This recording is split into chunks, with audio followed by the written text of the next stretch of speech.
বিকেল ৪:৪৫।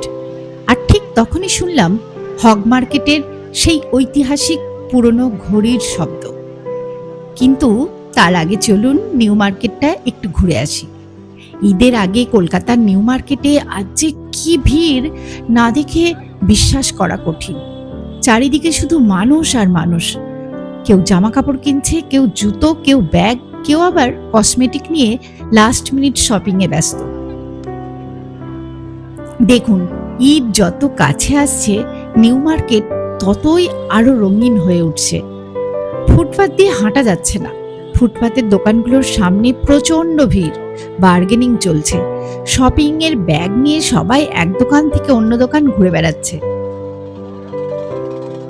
কেউ তার পছন্দের ড্রেস খুঁজছে, কেউ জুতো মেলাচ্ছে, আবার কেউ ব্যাগ কিনছে নিজেদের জন্য বা প্রিয়জনদের জন্য।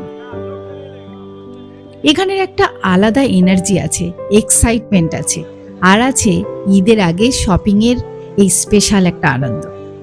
রাস্তার দুপাশে আলোর ছটা, দোকানগুলোতে নতুন নতুন কালেকশন, আর মানুষের মুখে একটা আলাদা তাড়াতাড়ি, যেন সবকিছু আজকেই শেষ করতে হবে।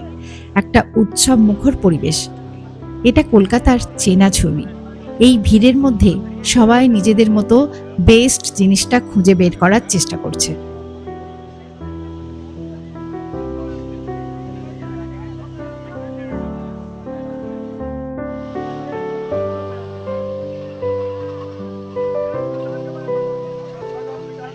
আমি আমার প্রয়োজনীয় কয়েকটা জিনিস নিউ মার্কেটের একটা দোকান থেকে কিনে নিলাম। ব্যাগ বেশ ভারী হয়ে গেছিল। তারপর চললাম ওড়নার খোঁজে। অনেক খোঁজাখুঁজির পর মনের মতো ওড়না পেলাম। আমি স্টোন বা চুমকি দেওয়া জিনিস খুব একটা পছন্দ করি না। একদম সিম্পল একটা ওড়না কিনে নিলাম।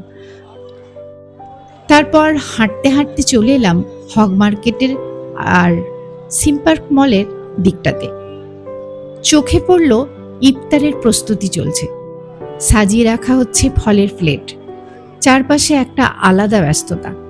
আর একটু এগোতেই চোখে পড়ল বাচ্চাদের জন্য কত রকম খেলনা, গাড়ি, পুতুল, ছোট ছোট জিনিসে ভরা সব দোকানগুলো। আসলে এখানে আমি এসে অপেক্ষা করছিলাম আজকের ঘোরাঘুরির সবচেয়ে স্পেশাল মুহূর্তের জন্য।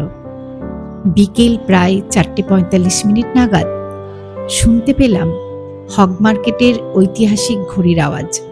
এতদিন পর এই শব্দটা সত্যি একদম অন্যরকম লাগলো।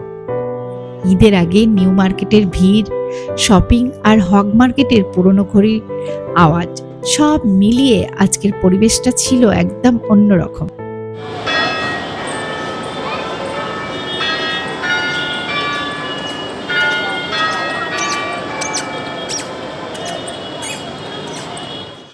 আজকের এই মিনি ব্লগটা আপনাদের কেমন লাগলো অবশ্যই কমেন্ট করে জানাবেন।